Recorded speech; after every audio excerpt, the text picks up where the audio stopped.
Olá, bem-vindos para mais um estudo do Evangelho segundo o Espiritismo.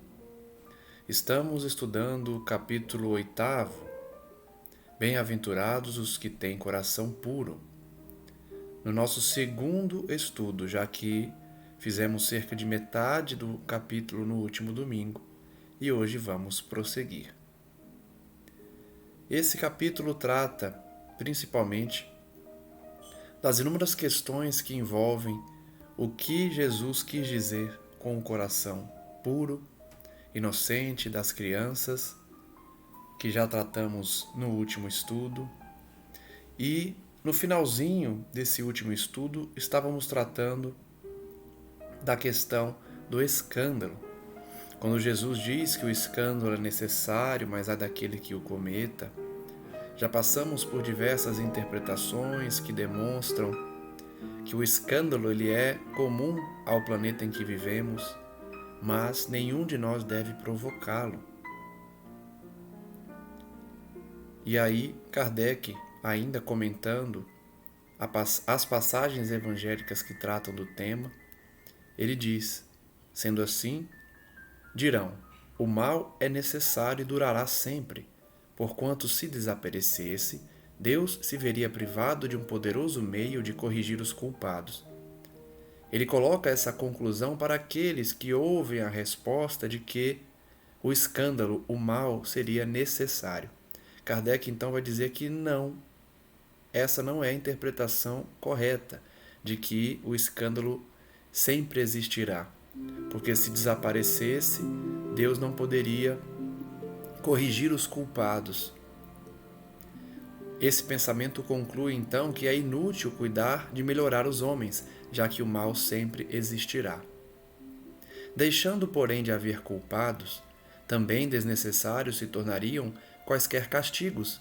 Vejam que a razão, o pensamento lógico de Kardec, nos traz a inúmeras conclusões. Uma conclusão leva a outra. Então, se o mal dura para sempre, Deus se veria privado de um poderoso meio de corrigir os culpados, se desaparecesse o mal. Logo, é inútil melhorar os homens, porque se não há culpados, não há necessidade dos castigos. Suponhamos que a humanidade se transforme e passe a ser constituída de homens de bem. Nenhum pensará em fazer mal ao seu próximo, e todos serão ditosos por serem bons. Tal a condição dos mundos elevados, donde já o mal foi banido, e tal virá a ser a da terra, quando houver progredido bastante. Então, de fato, o objetivo da humanidade, o objetivo do indivíduo é evoluir, até que o mal não exista dentro de si. Então, o escândalo realmente deixará de existir, a maldade. E isso é característica de um mundo elevado, que a Terra um dia alcançará, quando tiver progredido bastante. Mas, ao mesmo tempo que alguns mundos se adiantam, outros se formam, povoados de espíritos primitivos, e que além disso servem de habitação, de exílio e de estância expiatória a espíritos imperfeitos, rebeldes, obstinados no mal, expulsos de mundos que se tornaram felizes. Então, a escala evolutiva dos planetas, que nós já tratamos aqui também em outros estudos, demonstra que muitos planetas evoluem, chegam ao estágio de mundos felizes, porém a criação é incessante. Mundos também serão formados, povoados de espíritos primitivos, que também vão viver nesses planetas, mas também servirão de exílio, de local de expiação para espíritos rebeldes, imperfeitos, que é justamente o que ocorrerá no final da transição planetária, em que o joio será separado do trigo e lançado ao fogo, ou seja, a provação, a expiação em mundos inferiores. Item 16. Mas ai daquele por quem venha o escândalo. Que quer dizer essa parte? Quer dizer que o mal, sendo sempre o mal, aquele que a seu mau grado servir de instrumento à justiça divina, aquele cujos maus instintos foram utilizados, nem por isso deixou de praticar o mal e de merecer punição. Ou seja, apesar do mal ser algo que existe em planetas inferiores e é inevitável, isso não significa que o homem deve praticar o mal. Ele existirá independente da conduta do indivíduo que deseja mudar. Ou seja, as situações que levam os homens a espiar ocorrerão, independente da nossa conduta. Nós não estamos aqui para servir de braços da justiça divina. Deus não precisa de aplicadores da sua justiça, ela se aplica automaticamente, é da lei. Por isso, ai daquele por quem venha o escândalo. O mal não precisa da ação humana para levar os indivíduos à expiação. E aí não podemos nem chamar de mal, mas sim da justiça divina se aplicando. A maldade está apenas na ação daquele que, com seu livre-arbítrio, deseja praticar a maldade, a iniquidade com seu irmão, com seu próximo. E aí surge o desequilíbrio. Deus não criou o mal, como nós também já vimos aqui. Deus só criou o bom e o belo. É o homem, na sua inferioridade, que sai da estrada correta e acaba se desviando das virtudes, praticando por consequência o mal. Então, quem servir de instrumento ao mal estará provocando o escândalo e será, por isso, punido. Punido no sentido de responder por suas faltas. Por isso, a justiça divina se utilizará dos mecanismos normais de aplicação para que os indivíduos expiem, não sendo necessário que um irmão provoque o sofrimento no outro. Assim é, por exemplo, que um filho ingrato é uma punição ou uma prova para o pai que sofre com isso, porque esse pai talvez tenha sido também um mau filho que fez sofresse seu pai. Kardec então dá um exemplo clássico para se compreender a lei de causa e efeito. Ele está dizendo que muitas vezes um filho ingrato é uma punição para o pai que sofre com isso, com a ingratidão do filho, porque talvez esse pai tenha sido um mau filho também. Então seria a pena de talião. Um mau filho que fez mal ao seu pai receberá também um filho ingrato e sofrerá esse mal. Isso é lei de talião. Mas essa circunstância não pode servir de escusa ao filho, que a seu turno terá de ser castigado em seus próprios filhos ou de outra maneira. Vejo então que a lei é perfeita. Enquanto os indivíduos decidirem praticar o mal, se vingar dos outros, por exemplo, o filho que faz mal ao seu pai, porque o seu pai foi um mau filho. Então é um círculo vicioso que enquanto o indivíduo não decidir, não, eu não vou prosseguir nesse círculo, ele vai se repetindo. Porque quando praticamos o mal a alguém, ainda que esse alguém mereça, nós criamos karma para nós e sofreremos no futuro também. Se torna um círculo vicioso, em que a prática do mal e a consequente punição ou a consequente expiação da prática desse mal ocorrerá sem cessar. É por isso que isso ocorre há muitos séculos, desde que nós convivemos em sociedade, adquirimos a razão e o livre-arbítrio, e só acaba quando nós decidimos obstar esse círculo vicioso. Deixamos de nos vingar, deixamos de praticar aquilo que sofremos. Se vossa mão é causa de escândalo, cortai-a. Mais uma passagem que será explicada. Figura enérgica, porque dá a ideia de que nós devemos praticar uma violência contra o nosso corpo para evitar o pecado. Seria absurda se tomada ao pé da letra, e que apenas significa que cada um deve destruir em si toda a causa de escândalo. É destruir a causa do escândalo, do mal. Arrancar do coração todo sentimento impuro, toda tendência viciosa. Esse é o significado dessa passagem. Arrancar, cortar fora a causa do mal, é tirar do nosso coração, dos nossos pensamentos, da nossa conduta, toda tendência viciosa. Quer dizer também que para o homem, mais vale ter cortada uma das mãos, antes que servir essa mão de instrumento para uma ação má. É preferível, portanto, nós não termos uma mão do que usar essa mão para violentar alguém, atirar contra alguém, realizar uma violência contra alguém. Ficar privado da vista antes que lhe servirem os olhos para conceber maus pensamentos. Jesus nada disse de absurdo para quem quer que apreenda o sentido alegórico e profundo de suas palavras. De fato, se você analisar o que Jesus quis dizer com essa expressão, ele não disse um absurdo.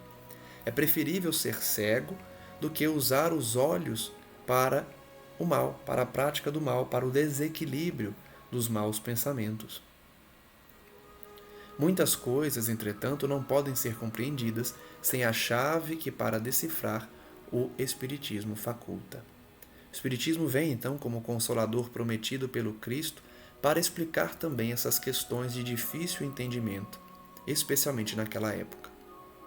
Passemos agora às instruções dos Espíritos, ou seja, depois de Kardec comentar, ensinar e interpretar as passagens do Evangelho, nós vamos verificar o que os Espíritos têm a dizer. O que ele colheu das inúmeras comunicações dos médiuns que trabalharam na codificação da obra espírita de Kardec, para ensinar aos homens também as suas lições. Deixai que venham a mim as criancinhas.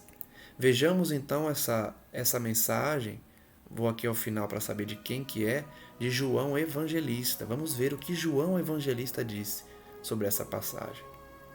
Disse o Cristo: deixai que venham a mim as criancinhas. Profundas em sua simplicidade, essas palavras não continham um simples chamamento dirigido às crianças, mas também o das almas que gravitam nas regiões inferiores, onde o infortúnio desconhece a esperança. Então vejam que João Evangelista já traz a explicação que Kardec adiantou também, dizendo que quando Jesus se referiu à criança, não era a criança propriamente dita, mas sim o espírito que tem a sensibilidade da criança, a inocência, a alegria da criança, né? Por isso que ele vai dizer que toda criança carrega um espírito milenar ali dentro, né? Por conta das reencarnações. Mas nem por isso a criança já é pura. Por isso Jesus usa a expressão de como as crianças, no sentido comparativo. Então João Evangelista também vai dizer que criança aí é no sentido de espíritos que gravitam em regiões inferiores, ou seja, no início da sua evolução, onde não há mais esperança muitas vezes. Jesus chamava a si a infância intelectual da criatura formada. Infância intelectual. Os fracos, os escravizados, os viciosos. Ele nada podia ensinar a infância física, presa à matéria, submetida ao jugo do instinto, ainda não incluída na categoria superior da razão e da vontade, que se exerce em torno dela e por ela. Então Jesus não se referia à infância física, que está presa à matéria, que ainda está no jugo do instinto, que ainda não traz a sua razão totalmente formada. Queria que os homens a ele fossem com a confiança daqueles entrezinhos de passos vacilantes, cujo chamamento conquistava para o seu o coração das mulheres, que são todas mães. Então João Evangelista demonstra que Jesus se referia à confiança que devemos ter nele, como as crianças têm em nós. Confia nas suas mães, nos seus pais.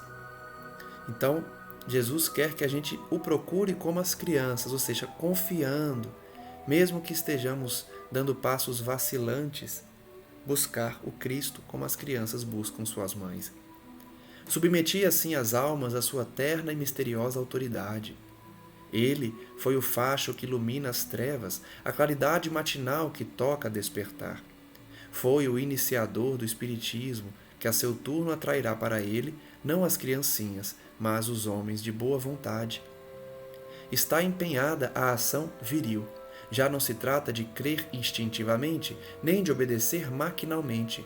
É preciso que o homem siga a lei inteligente que se lhe revela na sua universalidade. Então vejam que João Evangelista diz que, naquela época, Jesus convidava os homens, ainda na infância espiritual, a segui-lo.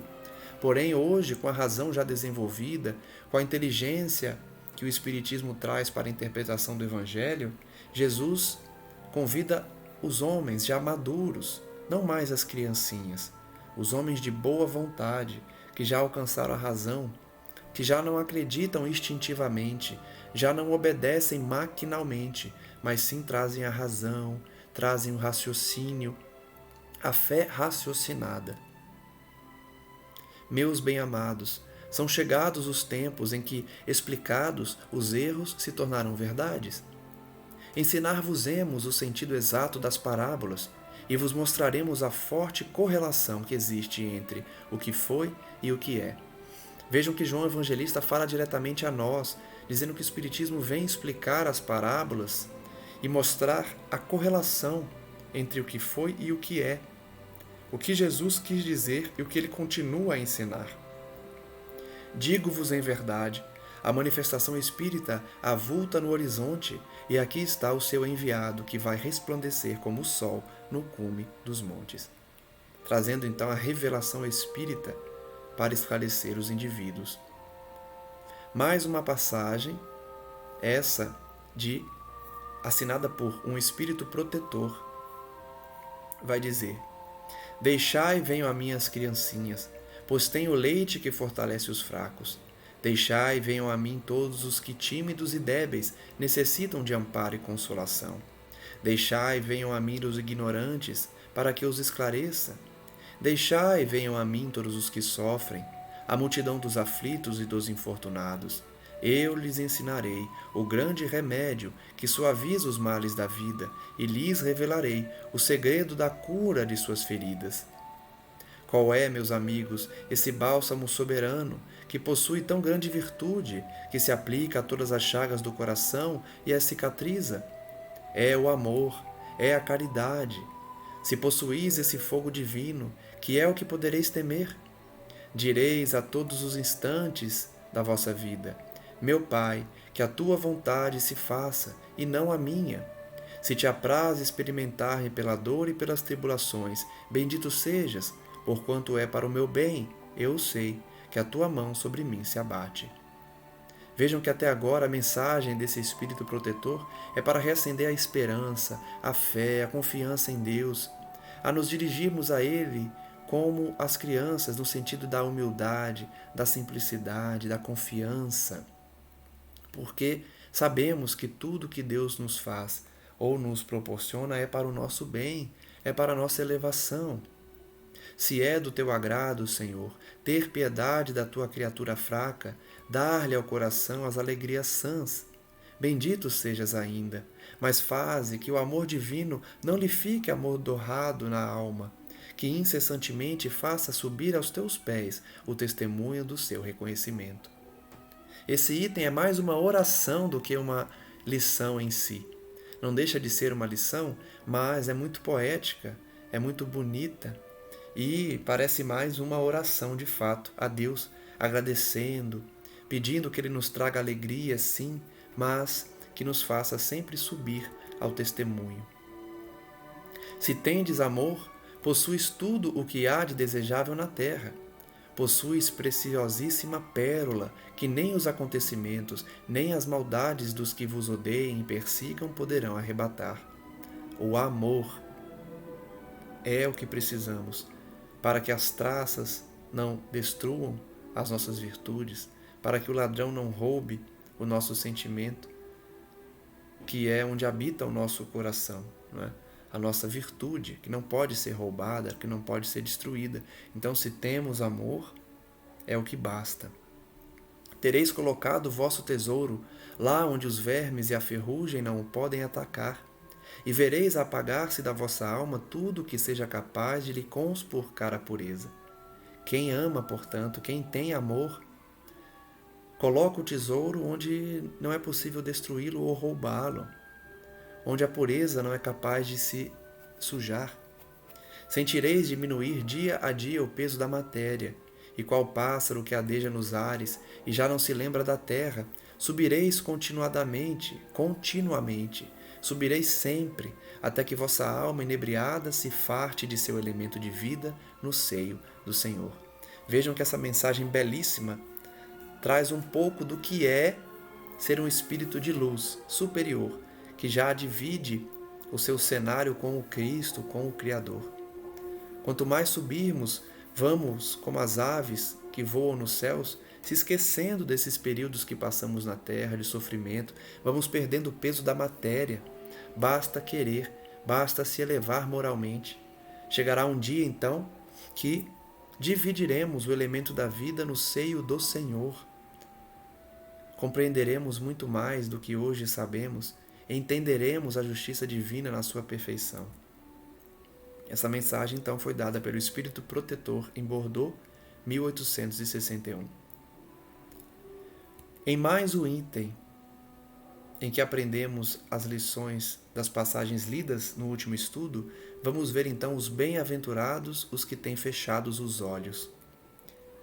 E aí tem uma nota: esta comunicação foi dada com relação a uma pessoa cega, a cujo favor se evocara o espírito de J. B. Vianney, cura d'Ars. Então essa mensagem foi dada quando eles invocaram essa entidade elevadíssima, cura d'Ars, né? Que inclusive ele é mentor de um personagem de uma obra de Divaldo Franco, se eu não me engano, com Manuel Filomeno de Miranda, né? Eu não vou lembrar agora, acho que é do Abismo às Estrelas. Acho que a obra é do Abismo às Estrelas, em que a personagem principal da obra, ela recebe essa intuição, essa assistência de cura d'Ars, né? Lá na França, porque ele foi de fato um religioso francês e santo, né, da igreja, trouxe também a cura para a personagem dessa obra chamada Suzette Sara. Então vamos ver a mensagem que ele deu quando alguém o invocou para curar um cego. Vamos ver o que cura d'Ars disse quando foi invocado para curar um cego. Meus bons amigos, para que me chamastes?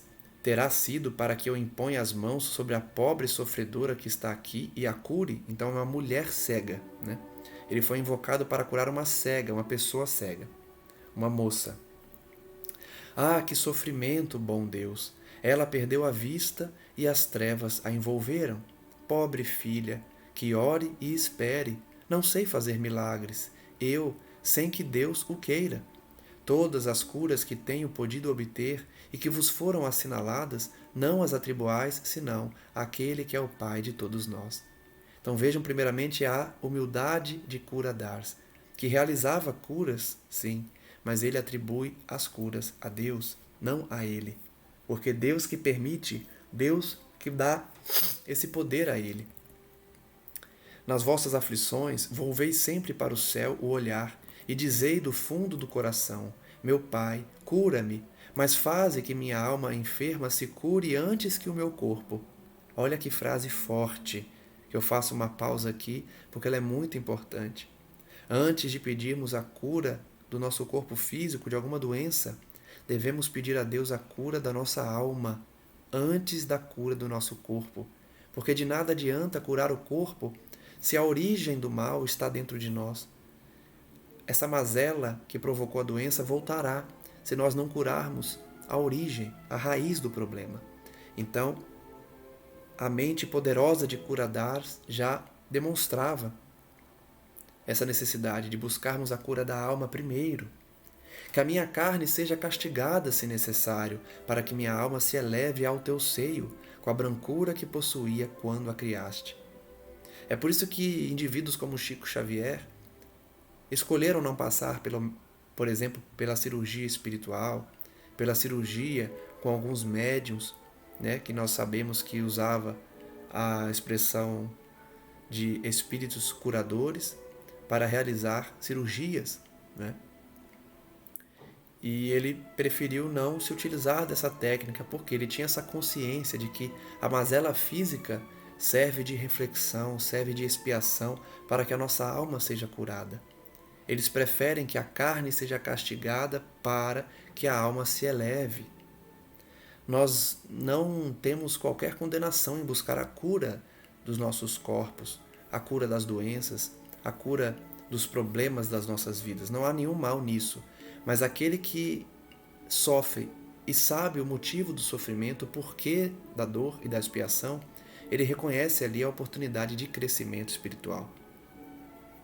Após essa prece, meus amigos, que o bom Deus ouvirá sempre, dadas vos serão a força e a coragem, e quiçá também a cura que apenas timidamente pedistes, em recompensa da vossa abnegação.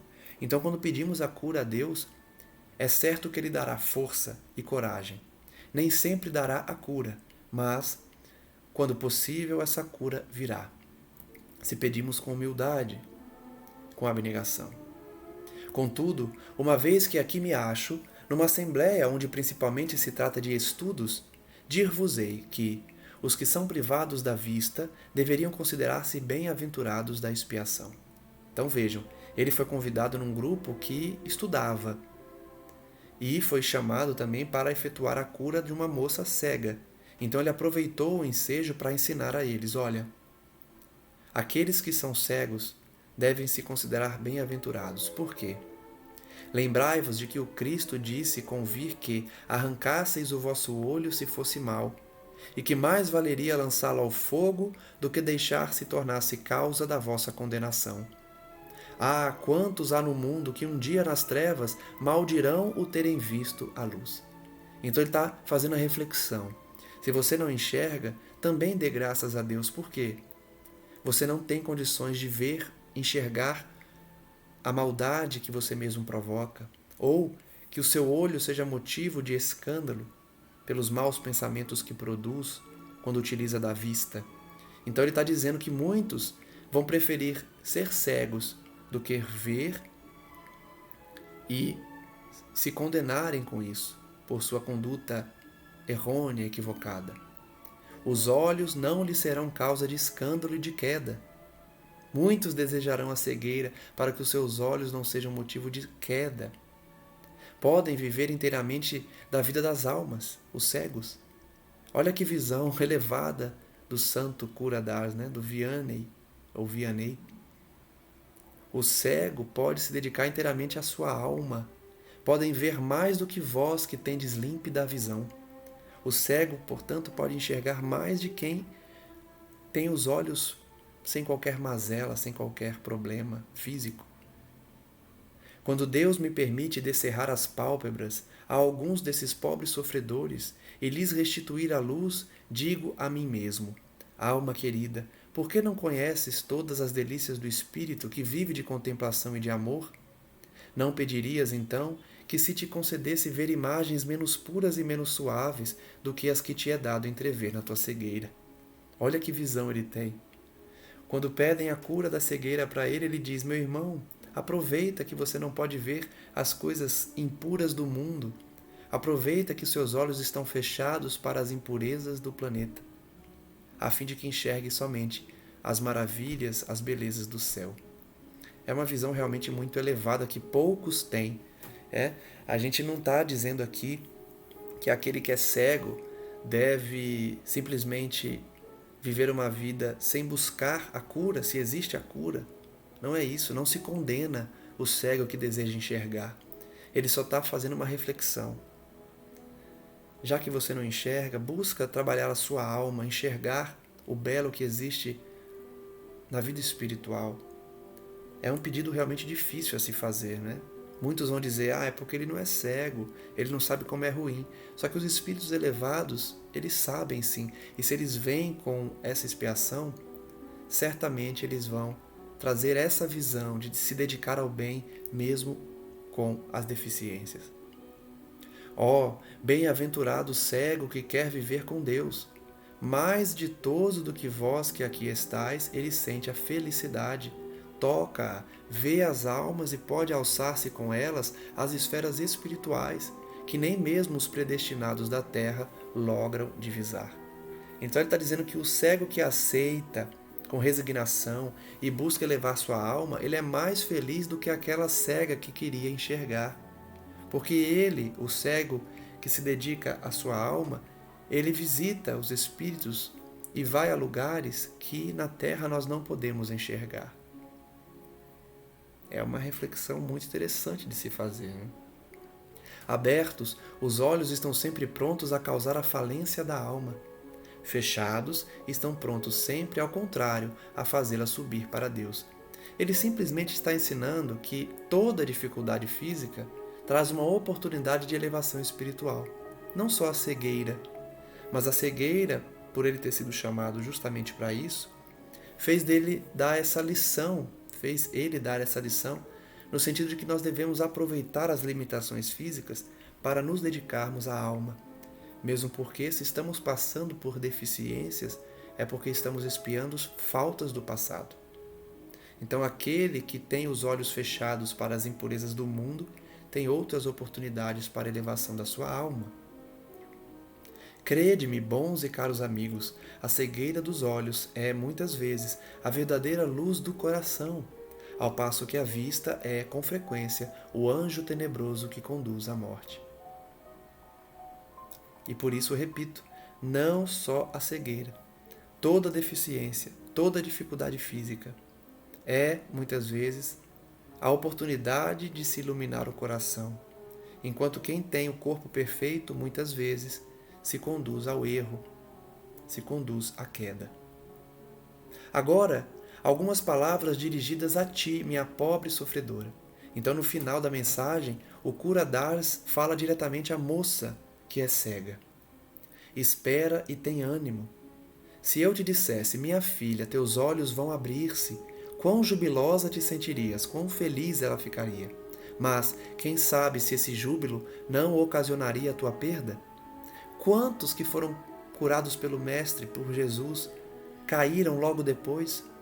Existem exemplos na literatura espírita que mostram que muitos aleijados, quando curados pelo Cristo, foram para os bordéis, foram se vingar daqueles que causaram a sua deficiência ou que não o ajudaram.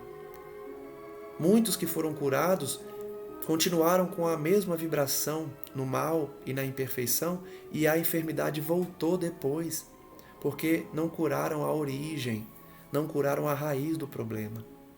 Já aqueles curados que se converteram não voltaram a ficar doentes. Então, muitas vezes, a cura da cegueira para essa moça podia ocasionar a perda dela, porque a deficiência elevaria o seu espírito, e quando ela recebe a cura, ela pode ir para a queda moral. Confia no bom Deus, que fez a ventura e permite a tristeza. Farei tudo o que me for consentido a teu favor, mas a seu turno, ora, e ainda mais, pensa em tudo quanto acabo de te dizer. Vejam que ele tentaria sim curá-la, mas ele sabia que não dependia dele.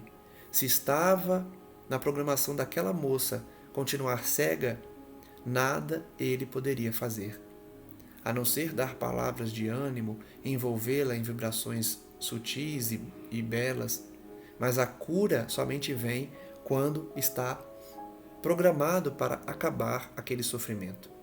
Por isso que muitas pessoas realizam cirurgias espirituais ou se curam de doenças inesperadamente, porque a doença trouxe o necessário para aquele indivíduo para se elevar.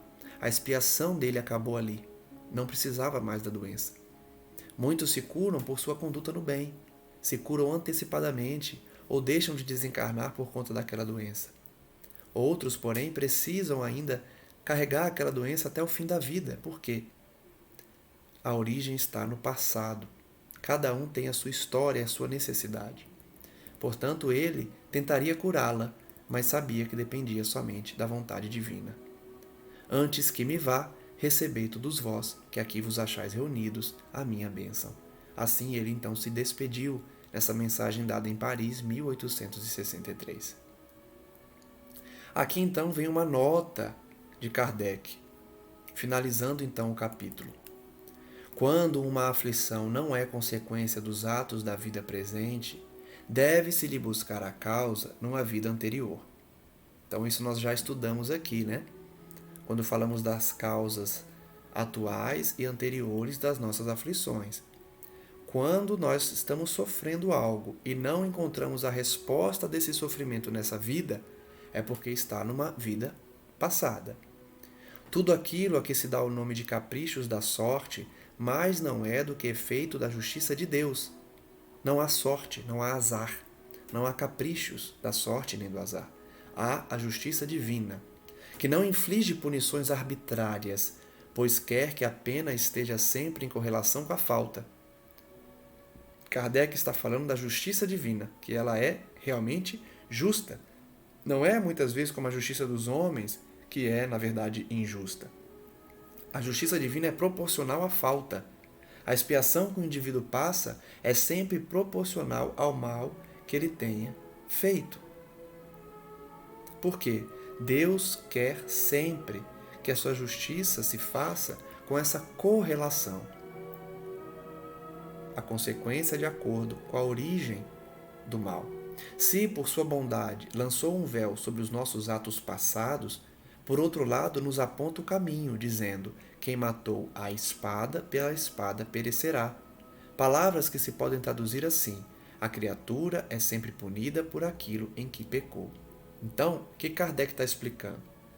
Se ao mesmo tempo Deus lança um véu sobre o nosso passado, ou seja, esse esquecimento quando reencarnamos, pelos motivos que nós já falamos aqui várias vezes, né, o motivo do esquecimento das vidas passadas, porque se nós lembrássemos, nós não nos perdoaríamos, não nos perdoaríamos os outros e eles também não nos perdoariam. Então o esquecimento do passado é necessário. Se por um lado Deus nos faz esquecer o passado temporariamente, Ele ao mesmo tempo nos aponta o caminho. A criatura é sempre punida por aquilo em que pecou. A justiça divina sempre traz a consequência dos nossos atos, bons e maus. Se, portanto, alguém sofre o tormento da perda da vista, é que esta lhe foi causa de queda. Ele está explicando a lei de causa e efeito. Talvez tenha sido a de que outro perdesse a vista, ou seja, aquele que vem cego ou tirou a visão de alguém, ou perdeu a visão por conta do excesso de trabalho que lhe impôs, ou por maus tratos, ou pela falta de cuidados, enfim, pode ter origem em inúmeras questões, inúmeras condutas. Nesse caso, ele passa pela pena de talião. Se fez alguém perder a visão, se trabalhou demais e não atentou para os conselhos médicos, se não ligou para as consequências das suas condutas exageradas, vem com a punição na outra existência. É possível que ele próprio, tomado de arrependimento, haja escolhido essa expiação, aplicando a si essas palavras de Jesus: se o teu olho for motivo de escândalo, arranca-o. O que Kardec está dizendo aí foi confirmado inúmeras vezes por várias obras, inclusive as obras que já estudamos aqui no canal. Nós participamos da programação espiritual da nossa reencarnação, o planejamento reencarnatório no mundo espiritual. Ele diz que é possível que o indivíduo participe, escolha a expiação. E nós hoje sabemos que isso acontece como regra. A regra é que nós participamos do planejamento reencarnatório. Nós pedimos as deficiências. Essa é a regra. A exceção nós já vimos no estudo do livro Memórias de um Suicida. A exceção é quando o indivíduo está louco, está sem a razão no mundo espiritual. Ele está fora de si, por conta das inúmeras dívidas que carrega. Mas a regra é que nós, depois de um longo período no plano espiritual, planejamos nossa reencarnação futura junto de nossos mentores. Então nós escolhemos sim as nossas expiações, utilizando então esse ensinamento do Cristo para arrancar de nós o motivo do escândalo. Veja que esse arrancar de nós é numa outra encarnação, não é nessa. não é no sentido literal, ou seja, eu roubei alguém, eu mesmo vou e corto minha mão. Não. Esse é a alegoria, é o sentido figurado da época que Jesus trouxe. Porque na época não adiantaria Jesus dizer, olha, se você faz o mal hoje, se você cegou alguém hoje, numa outra existência, quando você renascer, você nasce cego. As pessoas não ligariam para a palavra dele, porque falar, uma outra existência, então está muito longe. O povo daquela época precisava de algo mais forte, de mais violência ali na palavra, né? Não violência física, mas daquele choque no momento que Jesus estava ali entre eles. Depois Jesus viria a explicar com o Espiritismo que esse arrancar fora de si o mal, arrancar fora de si a origem do mal, o escândalo, é numa outra existência. Nós de fato arrancamos quando utilizamos mal uma faculdade e numa outra existência decidimos, não, então eu venho nessa sem ela. Eu venho sem a mão, como nós também vimos no livro Memória de um Suicida. Um dos personagens tinha assassinado uma moça com as mãos, enforcando ela, né, estrangulando ela. A culpa era tanta que na outra existência ele veio sem as mãos. É um exemplo claro do arrancar de si o mal, arrancar de si a origem do escândalo. A origem do escândalo era as mãos dele, porque ele tinha assassinado uma moça. E ele sentia tanta culpa que a mão dele foi sumindo, vamos dizer assim, no plano espiritual. E quando ele reencarnou, o seu corpo físico já veio sem as mãos, justamente arrancando o motivo do escândalo. Finalizamos então o capítulo 8º, não é? O capítulo 8 do Evangelho segundo o Espiritismo, bem-aventurados os que têm coração puro. Passamos aí no que Kardec quis dizer com simplicidade e pureza de coração, que Jesus quis dizer. Pecado por pensamentos, adultério, que aí ele demonstra que esse tema tem relação também com as passagens do Evangelho que fala do desequilíbrio que muitas vezes nós não trazemos no coração. O que seria a verdadeira pureza? O que seria aquela passagem em que os doutores da lei se preocupam mais com as questões exteriores do que com as interiores, criticando Jesus e os discípulos por não lavarem as mãos antes de comer? Passamos pelo conceito de escândalo e hoje sobre a passagem que manda cortar o motivo do escândalo.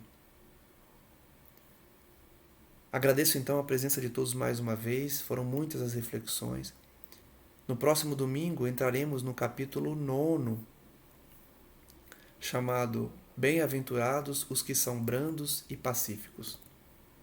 Continuando então no nosso estudo do Evangelho segundo o Espiritismo e passando aí pelas obras codificadas por Kardec para ter uma compreensão melhor dessa doutrina maravilhosa que esclarece, que explica os motivos dos nossos sofrimentos, das nossas dores e que tem por objetivo elevar os homens na Terra, para que exerçam a fraternidade real, a solidariedade, o autoaperfeiçoamento, a reforma íntima.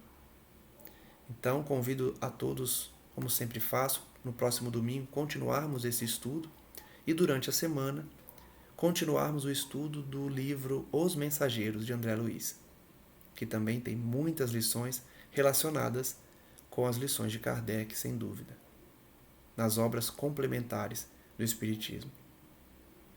Finalizo então mais uma vez com uma oração, como sempre faço, rogando aos mensageiros divinos, aos nossos mentores, aos nossos guias, que prossigam a nos abençoar e a nos envolver com suas vibrações e energias celestiais.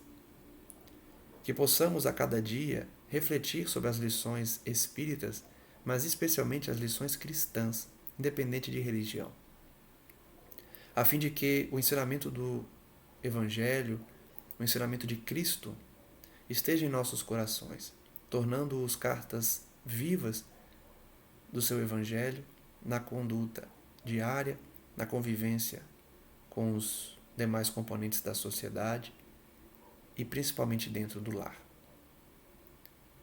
Agradecemos o amparo, a proteção, a orientação e pedimos nesse momento pelos suicidas, por aqueles que não reconhecem a grandeza de Deus e ainda se equivocam na conduta infeliz, dedicada ao mal.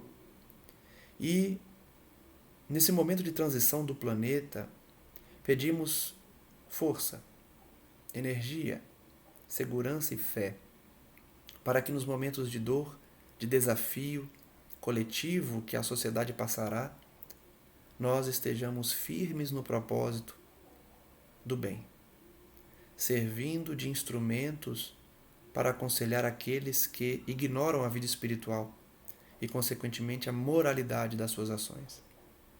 Que nos momentos de desespero e de dor, eles possam recorrer ao Evangelho e que nós sirvamos de mãos diretas para diminuir as dores do mundo aqui, no plano físico, inspirados pelos mentores, pelos trabalhadores que dividem já o cenário celestial com Jesus, com o Criador, e trazem as orientações para nós aqui na Terra, ainda imperfeitos, ainda ligados à matéria. Agradecemos, portanto, e pedimos que essas lições não deixem os nossos corações e mentes, para que no momento da expiação, no momento do testemunho, nós possamos nos lembrar dessas lições e dar o exemplo.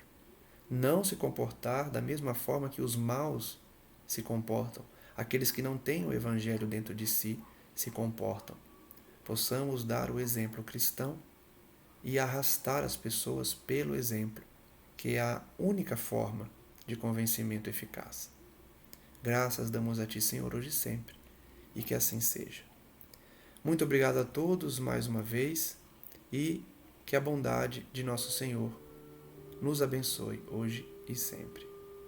Até o próximo estudo e fico à disposição para esclarecer quaisquer dúvidas que vocês queiram colocar nos comentários. Um forte abraço a todos.